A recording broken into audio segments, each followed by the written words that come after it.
Hey, everybody, I'm here with Destiny. We're going to talk about the secular case for objective morality.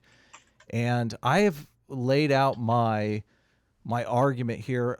The reason why I wanted to do the stream with Destiny did a debate recently with Tom Jump that we were talking about a little bit before we got started here.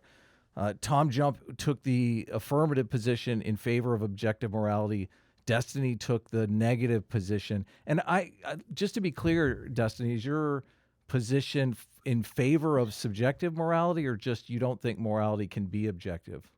I believe I don't even believe morality is a real thing. So if we do have a conversation about morality, I'm going to say it's incredibly relative and incredibly subjective. Is going to be my Okay. position. Okay. So I want to lay out. I know a lot of the theists make a case for objective morality that I don't like at all, because it just seems like that they are wanting to say that morality is objective so that they can use God as an enforcement mechanism. And really, morality, they're not using the word objective in the same way, like there's a scientific definition of objective. And maybe we should go into that first, the difference between objective and subjective, because I think we will agree there.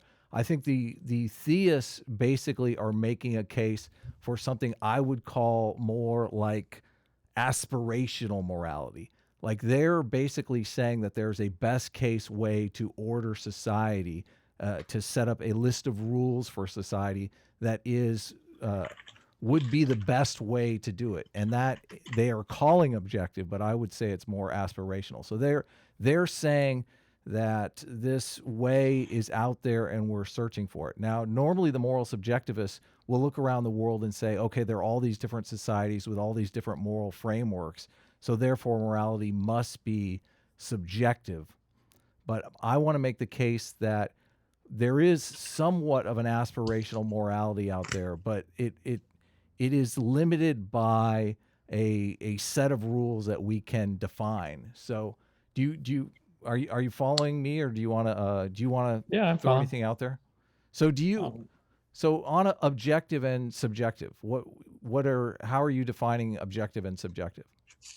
So objective, I guess in this sense, I would mean like objective means that when we talk about morals or moral fact, these are features of the world that anybody can observe. That if all humanity were wiped away, they would still continue to exist. So I believe that there is some collection of particles or matter that make up what we call a tree, a particular tree, and that if all humans were to be erased immediately, that tree would still be existent. Like something else could appear and also see that tree. That if some independent third frame of reference was there that could observe everything, that tree would still exist. But morality, moral fact, I would say only exists insofar as its ideas in people's minds. So if all humanity were wiped away, morality would be wiped away as well, because morality isn't a real thing or a feature of the world. It's just something that we talk about to describe other things. Okay, so independent of human minds, basically, Mm-hmm. we could summarize. Sure. So Yeah. we're in total agreement there, and this is where I have a problem with the theist argument for objective morality. So, but would you? There are special cases that are like emergent facts, like for instance, the value of gold at any given time. We can go to a website, we can look it up. There's a measurement that you and I can come to an agreement on what the value of gold is today. Correct? Mm-hmm. So that is another level of objectivity that some people have a problem with. But I would say, in order for us to talk about morality, we really need to talk about these emergent facts, which are in some ways objective. Okay. I mean, I would say that like when we talk about like the value of gold, what we're Mm-hmm. really talking about is that there is some there is some unit of exchange that two people agree upon to trade one object for some amount of money, right? That's what when we say the Correct. value of gold, right? Correct. But that agreed upon value that's like a human idea. What if all humans were wiped away? Aliens couldn't come by and go like, oh, there's a bar of gold. Like it's probably worth about 2,000 USD or something, right? Like that value Totally. is like an idea that exists. Totally. Yeah. So this is So so like the value of gold is subjective the same way that like a moral statement is subjective, I would say. right. So we can't say that it's independent of human minds, but there's another aspect of objectivity that we consider all the time. It's this agreed upon measurement. Like we can agree that the height of buildings are objective because we're agreeing upon a measurement system. Like you can measure a building in metric, you can measure a building in inches and feet. They're two different systems of measurement, but the fact that we agree upon a measurement is important in objectivity. Otherwise, we can't come to some kind of consensus on objective facts. Sure, and I don't disagree with that, but like, so we have to be careful what we consider to be objective here. So your argument is saying that like, okay, so we can measure a building in inches or feet, the same way that we can measure an act as harmful or virtuous. Even though like these measurements are kind of abstract, they're still like an underlying fact of the matter. Now, I don't disagree with you, but and maybe this statement seems more extreme on face value. I would say, well, inches and feet clearly don't exist. Right? If all humans were wiped away, inches and feet are just things that we all agree upon. These are ideas that exist in our head, and then we've written them on paper, but they only exist insofar as the human ideas. So an inch, we could define it as being 10 times as large as it is now, or half the size that it is now, right? An inch isn't like a feature of the world. It's not like an actual fact of the world. Whereas like, and then the same thing with morality, right? Like one person murdering another, there is an underlying objective fact here, right? Somebody has driven a knife through somebody's heart or pulled the trigger and executed somebody with a gun or rifle. But to call that action wrong requires some subjective, non-existent unit of measurement that we all kind of just agree on. That's independent of like the actual world. It's just like an idea that exists in our heads. Yeah, we're in total agreement so far. So the building is objectively a certain particular height. The measurement system that we use is somewhat subjective, but we do collectively agree upon a measurement system. Otherwise, we wouldn't be able to discern objective reality, right? Sure. So the difference that I have with most people in this morality, the subjective morality debate, is that they're not agreeing upon a metric to measure by. They're simply looking at the independent facts and saying, you know, this is like you point out with the inches thing. They're saying this inch thing is objective, and you're going, no, it's not. We're collectively deciding that it's an inch. Like it measures objective things in the world, but they're never really pointing to, well, what exactly are we going to measure? Yeah. So they're like, for example, like inches and feet. Actually, I'm pretty sure. I don't know 100%, but I'm pretty sure that they're what they've been measured as has even changed throughout history. Like I think a foot has not always been like the exact same length. That wasn't even standardized until like long into the existence of these units at all. Yeah. Yeah, exactly. Okay. So there's different metrics that we can measure by. And one of the things that I am looking at here, in order for us to come up with any kind of measurement for morality, first of all, we have to define morality specifically. And this is another place where I have a difference with the theist and the general people talking about objective morality. And in particular, where it was very frustrating when you had the debate with Tom Jump, because I was like, well, you guys have started this conversation. You really haven't even defined morality. Now, there's a lot of social psychologists that are kind of defining morality in this way, that morality is a set of rules that governs a group of people, that it's basically a set of rules that a group of people adopt to become a community. And in evolutionary terms, it's to compete for resources in the environment. This is why morality evolved in us.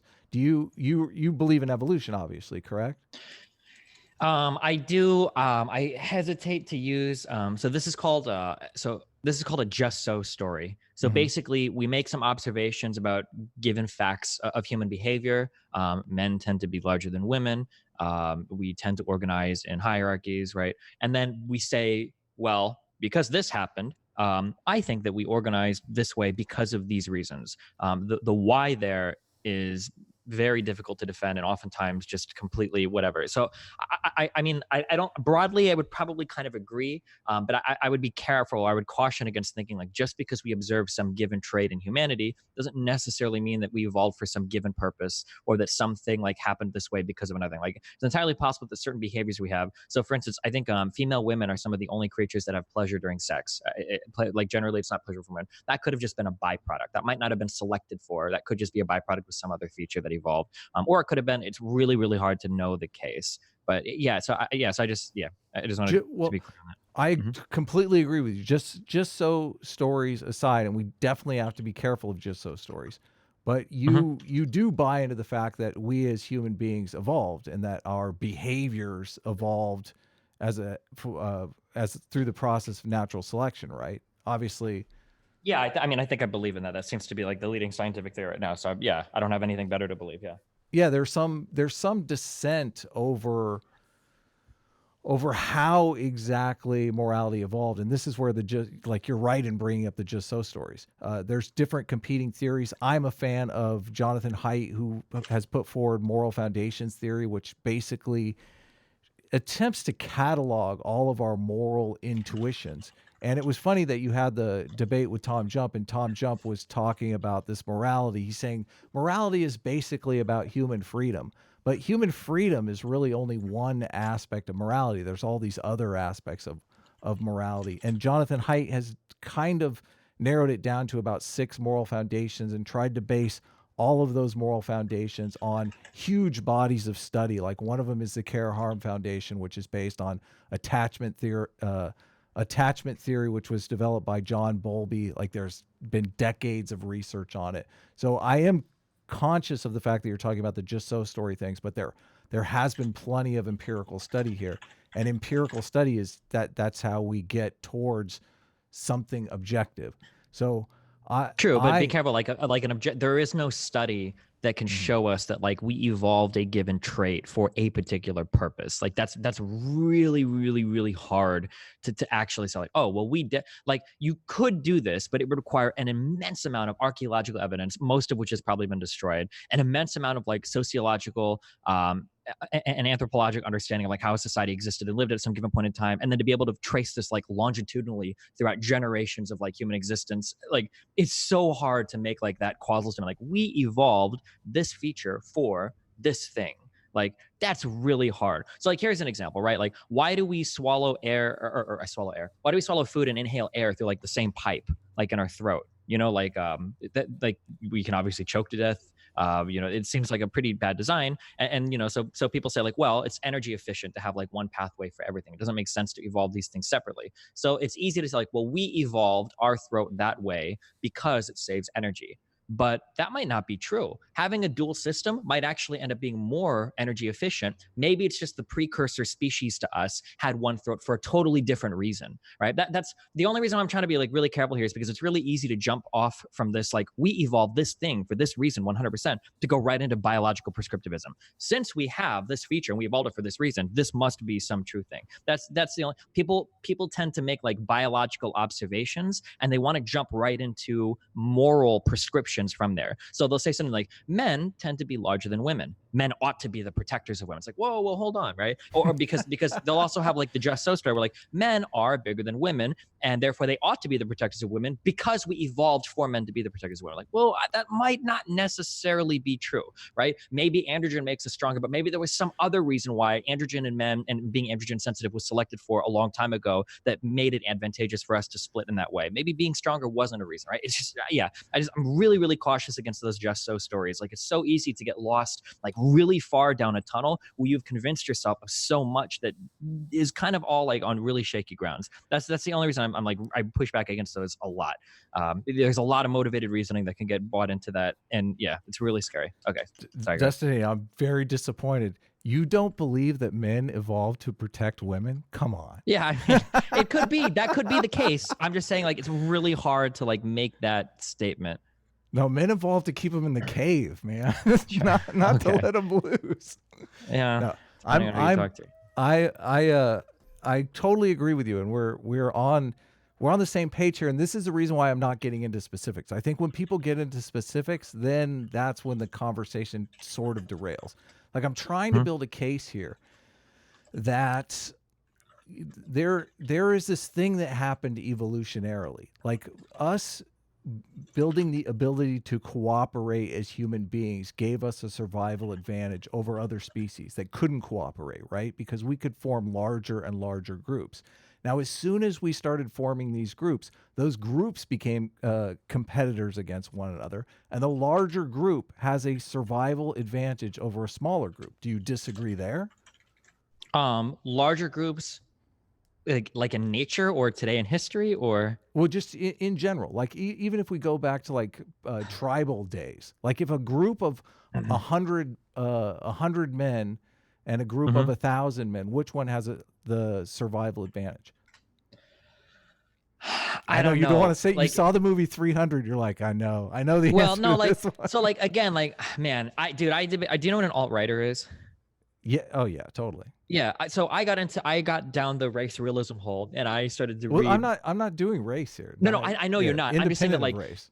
I used to be so much more confident in my assertions about like human Mhm. behavior and human biology until I started to like read more and understand more about how insanely complex like human evolutionary history is. So like it's going to be impossible to get me to agree with almost any like this is why So this is let's statement. So for instance, so when you say like the difference between 1,000 people and 100 people, well, like okay, well like 2 years ago, my gut would say like, oh well, 1,000 people like clearly have an advantage, but now I'm not so sure. Maybe 1,000 people in a single area, maybe they're more prone to over hunting or over farming a certain area or over like taking over sure. the environment, and it causes them to be unsustainable. Maybe a group that large is more prone to infighting. Maybe humans can only keep up like Yes. maybe 90 or so relationships, and then past that it causes. So like I don't know what the answer to that is. Keep it I could coming. perceive it being I could see it being You're like a doing million great. different things.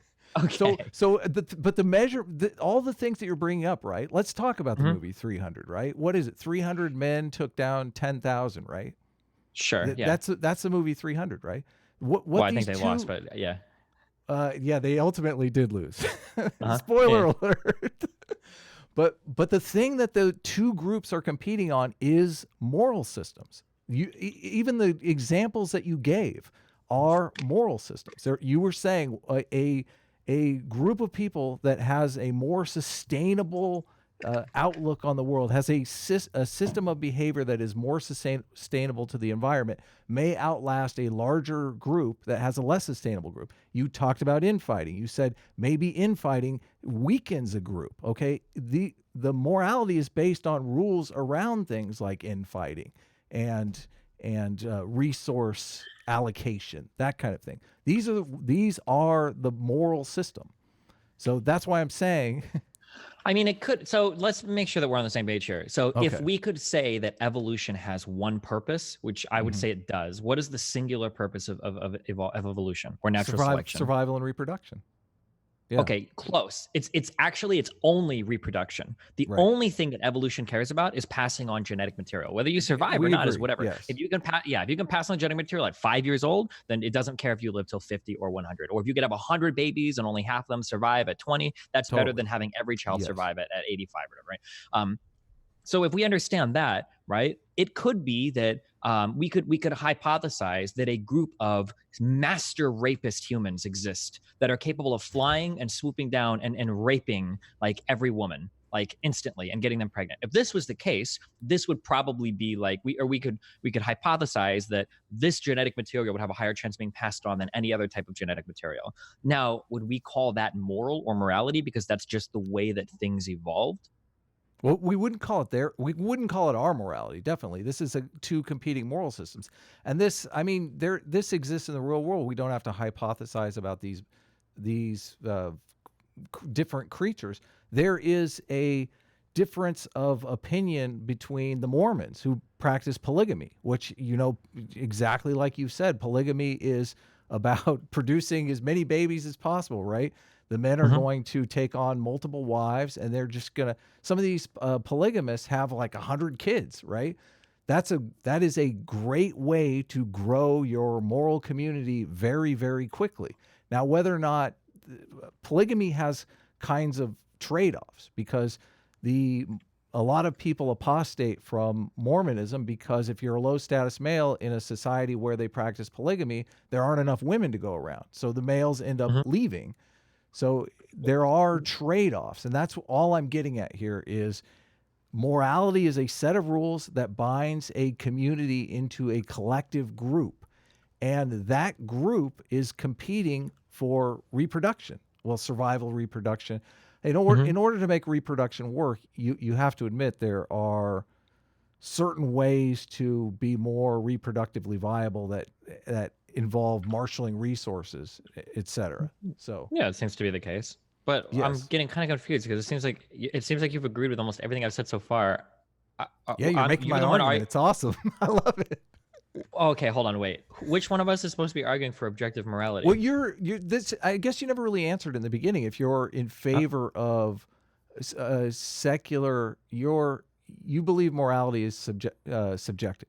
Do you believe it's arbitrary? Define arbitrary. What do you mean? Well, if we are going to define morality as a set of rules that binds a community together, can that community make any rules at all and still sustain itself? Like you went to the rape thing. That seems to be the case, right? Yeah. Well, I disagree. That's why I think morality is objective.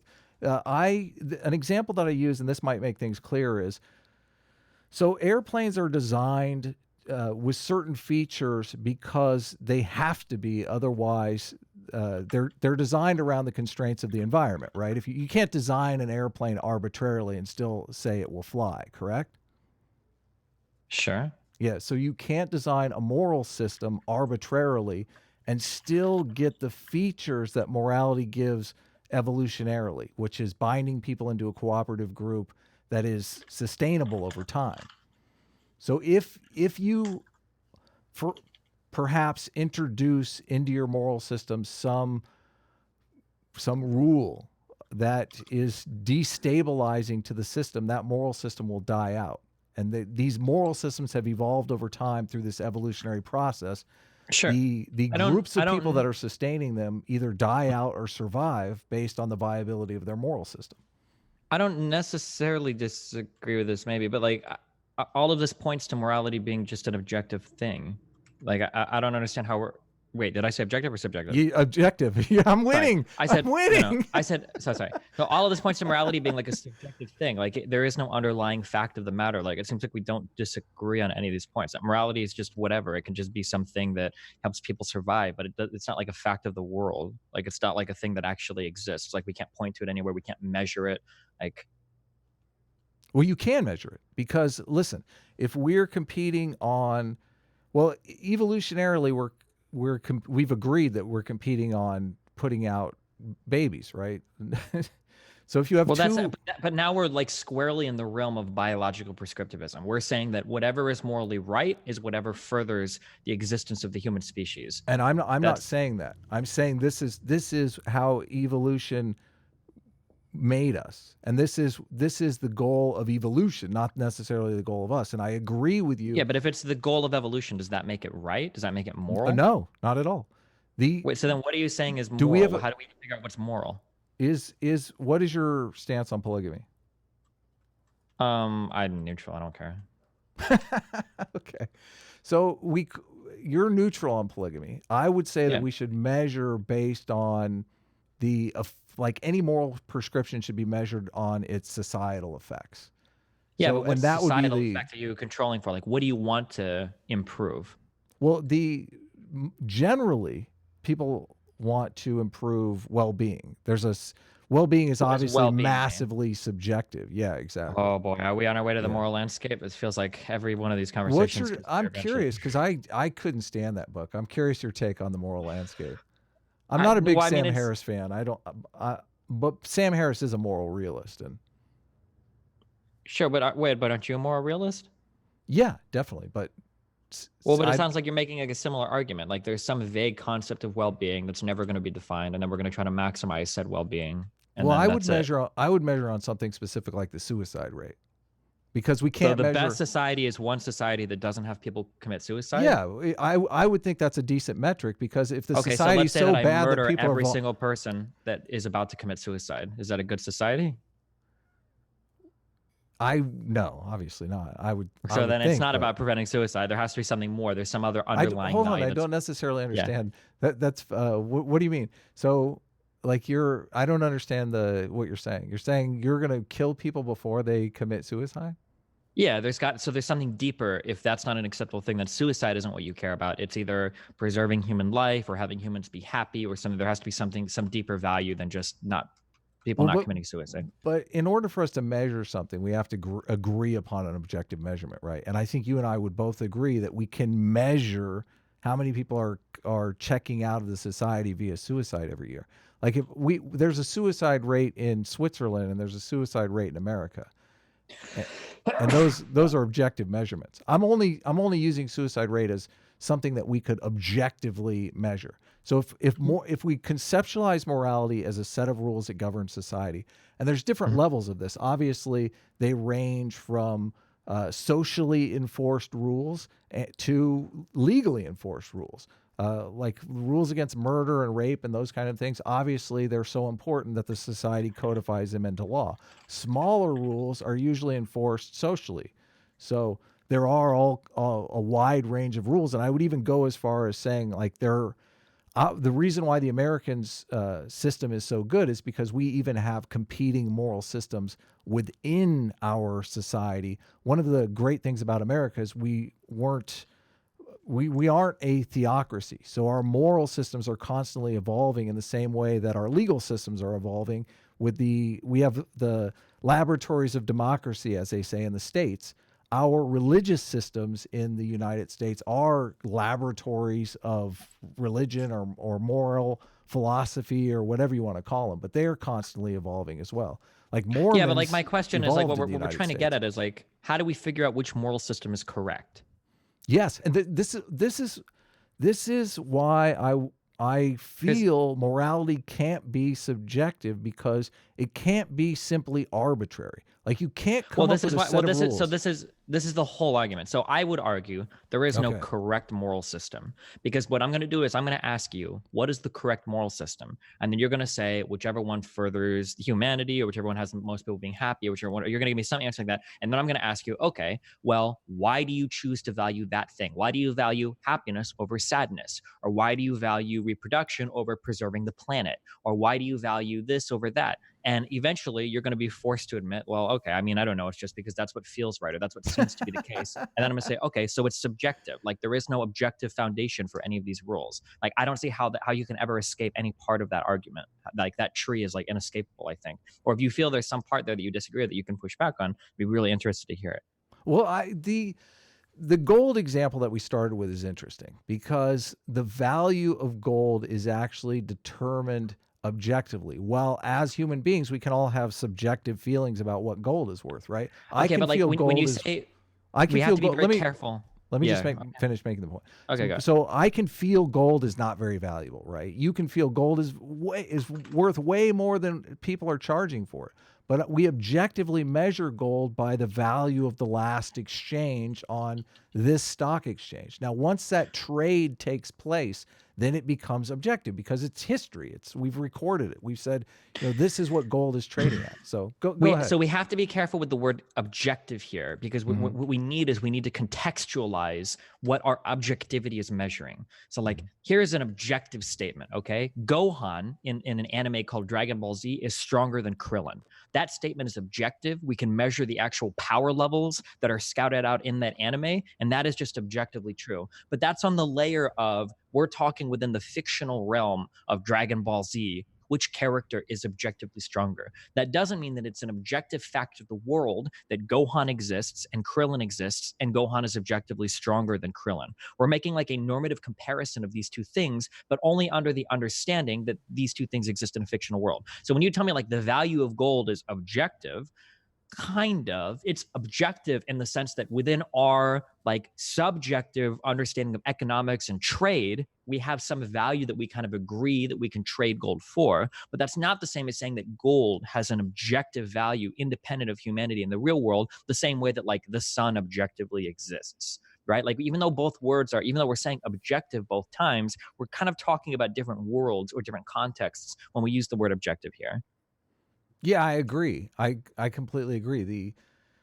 On the subjectivity thing. I mean, you're talking about a fictional realm though, but this is the case for morality is a bit different, because you're talking about a set of rules that govern a society or an organization, and that organization is going to live or die based on those rules. So if those rules are ineffective, then that society will die out, and another society with another set of rules will take its place. Those rules are much more real than some fictional storyline. Well, but like, why should you value a society dying out or not dying out? Mm-hmm. Well, it's my society. society, obviously. Yeah, but why? But I where want is my this society to objective notion that like a thrive. society ought to exist? Like, where do we find that in the world? Yeah. Well, this is an interesting philosophical debate. The I'm not sure. Obviously, those ideas are very subjective. As a human, I'm a speciesist, I guess you'd say. I want my species to thrive over other Yeah, species, but like, but where I is would the like other objective? species to thrive too. Yeah, but so like these are descriptions, right? Right. We have descriptive statements like humans want to survive or whatever, or normative statements, right? Like humans want to survive in the world. Mm-hmm. Like, but where's the moral statement from that? How do we say like, oh, well, a human being ought to survive, or some given society ought to survive? Like, how do we? That's I don't think that's a real thing, and that's what like our morality is kind of like resting on, is this idea that humanity ought to survive. Like, I don't think you can objectively declare that. There's just no way. We don't have the ability to do that. I don't know if that's possible to do.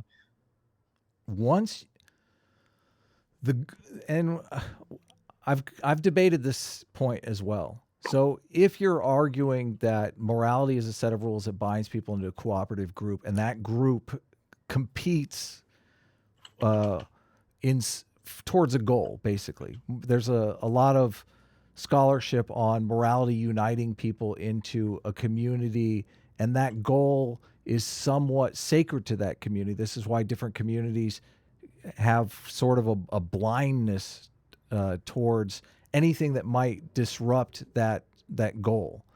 Okay. That But goal. you're giving me descriptions, though. I'm not getting a prescription from any of this. Just because a community wants to survive, why ought it survive? Ticks want to survive. Mosquitoes want to survive. But Right. we don't consider them worthy of survival. We say that our subjective moral interpretation is superior to theirs, right? Well, we want to survive over them, so we kill them, right? Much the same as two competing groups of humans might try to kill each other. So it seems like morality, what we're talking about as morality, is just a description of things wanting to survive. How is this like in any sense like an objective or real morality? Like, Well, you're describing the goal as subjective, and I agree with you that the goal is subjective. But once we choose a goal, we empirically can figure out how much closer or further away from that goal we're getting. Then it yep, I 100% agree. totally becomes 1,000,000%. Yeah. But what you just described is subjective morality. This is why I don't like meta ethics. I like normative ethics. So I think that we should just choose a goal and say fuck it. So reduce human suffering. Yeah, but this is subjective now. But so I would say like we should probably reduce all human suffering, and that's my like goal. That now there's no way I can justify that. It's totally subjective. Somebody could just use to say we ought to like maximize human suffering, and I would be forced to say like, oh yeah, we could, and then you would kill that person because fuck them, and then you would just say like, okay, well these are the goals we're trying to maximize society. We can't justify these. We know it. Fuck it, and then you just move on from there, and you say fuck meta ethics, and you go right into like, should we be utilitarians or deontologists, and then how should we have our individual little moral positions? But that's it. But to say that like to pretend that just because we've arbitrarily chosen some starting position that all of our measurements thereafter are somehow objective. I mean, they're objective with respect to our subjective foundation, the same way that any strength of a fictional character is objective in regards to the subjective fictional world that they inhabit. So for instance, Iron Man could always kill Spider-Man. That's an objective statement with respect to the subjective fictional world of Marvel. The same way that we ought not kill somebody is objective with regards to the subjective foundation of we ought to like maximize human happiness or reduce human suffering. That's like my ultimate argument for like why morality is like all subjective. Like we have like subjective statements, but they're always in relation to some subjective starting position that's completely and totally unjustifiable. This is an argument that I can't really win because there's not a lot of empirical study here. But it's funny that I would say that it exists outside the realm of science. Science can never analyze these types of philosophy. Like philosophy comes squarely before science. Science can't analyze philosophy ever. E.O. Wilson is one of my favorite biologists, and he was in favor of us kind of biologizing philosophy. That sooner or later we were going to have to ground philosophy in evolution. So but you agree that the objectives, that the goals of evolution are objective, correct? Well, you said it was reproduce more, right? It's basically a simple program. Yeah, reproduce more. The word goal there is like really loaded. Like I believe that evolution is a thing. It's a process that happens. Sure. Like I would be uncomfortable saying like evolution has like a particular purpose or goal in mind. It's more just that like certain genetic material is more suited to reproduce and pass on itself to other genetic material. Like that just seems to be a thing that happens. I mean, I guess in some ways we can say there's like kind of like a goal of a creature or whatever, but I'm a little hesitant to say like the goal of evolution is to do something. Like evolution just is purposeless. It just is. It's just a process that exists. The same way that photosynthesis like doesn't have the goal of converting sunlight into some usable energy. It's just a process by which sunlight is converted into usable energy. But if you don't have reproduction, Mm-hmm. variation, and selection, you don't Mm-hmm. have evolution, correct? You have to have Yeah, you need some sort of variation, and then and selection. That's a simple program. Repeat. yeah, for sure. Yeah. Mm-hmm. So reproduction in evolutionary terms is kind of the goal. Yeah, I just don't like goal because goal implies intent. Like there's some agree. intentionality. I But like, agree. yeah, I mean, I guess if we were to say it had Totally. a goal, like the same way that the goal of a Anthropomorphism. compiler is to compile code with no error or whatever, or turn it into a usable program, I guess we could say that, sure. I just don't like there's a very big like intentionality there when people say, does evolution have a goal? That's the only thing I'm trying to get away from. But yeah, sure. I guess if we were to say it had a goal, that would be the goal, sure. Are you a utilitarian? Because I think Yes. you mentioned it briefly. I don't. It seems like you can't get away from utilitarianism, but it's a thing that like the Christians are always hitting me over the head with it. I'm like, it seems like if you view morality in this way as a set of rules that binds people together, the outcome of that seems to be some kind of utilitarianism, because there's this innate democratic process that takes place within that group. If you get 90% of the people in that group just hating their lives, that group is not stable. Like, in order to maintain a stable group, you have to have the majority of people buying into the system willfully. Otherwise, you get rebellion. So it seems like the state of the world is utilitarian, and this is just my moral intuition. So, Maybe. I mean, yeah, that's kind of a separate argument. Like, I think you could probably do like other things. Like you don't necessarily have to be a utilitarian if you believe if you believe like in an objective or subjective morality, or if you're religious or not religious. Like you could technically be something besides a utilitarian, right? You could be a deontologist if you wanted to. So like for instance, like Kant wasn't religious, but he was a deontologist, and believed that morality was real. Like, but I don't know. So do you? Yeah, what's up? Do you feel like you understand my argument? Do you feel like you could steel man my argument? All I really wanted to do was lay out the argument for you. Yeah, I mean, I think I understand it pretty well. Does it yeah. make more sense than most of the objective morality claims that you're getting? Like, it's the one with Tom Jump. I don't even know if I could steel man that argument, because I really don't. I really don't know what his argument is. Mine's a very grounded in evolution, grounded in reality argument. Yeah, I mean, I think I understand your argument. I think I could give the argument like pretty well, but I feel like it misses. It just needs to go one step back to realize that it's subjective in and of itself, I think. But yeah, I mean, like I think I understand your argument as well as I can. So the goal is subjective. Yeah. But you're saying that, well, eliminating human suffering is your personal goal. Sure, but it's subjective. I can't really justify that in any way. Right. It's just you pull it out of air. Yep. Okay, cool. Well, this was an interesting discussion. Would you do you have anything else, or? No, I think that's about. No, I think I've said my piece. Whatever. Do you have anything else? No, I don't. Thanks for coming on, man. I appreciate you doing this. Yeah, no problem. Thanks for the conversation. I appreciate it. I have one super chat to read. I don't know if you want to stick around. Yeah, go for it. Yeah. Go. Drew Welty for $1.99 says utilitarianism leads to the repugnant conclusion. Yeah, that's the kind of shit I get.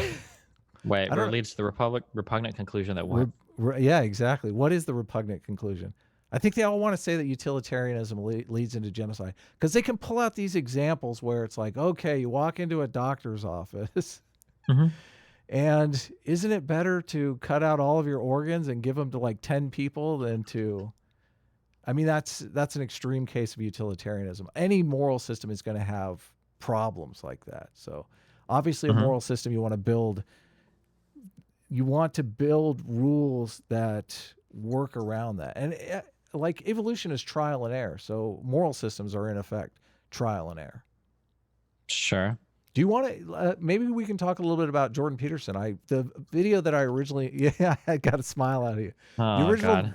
The original video that I had made, I was giving you a little, I was ribbing you a little bit about Jordan Peterson. You had made one comment about Jordan Peterson only makes prescriptive or descriptive claims, but never makes any prescriptive claims.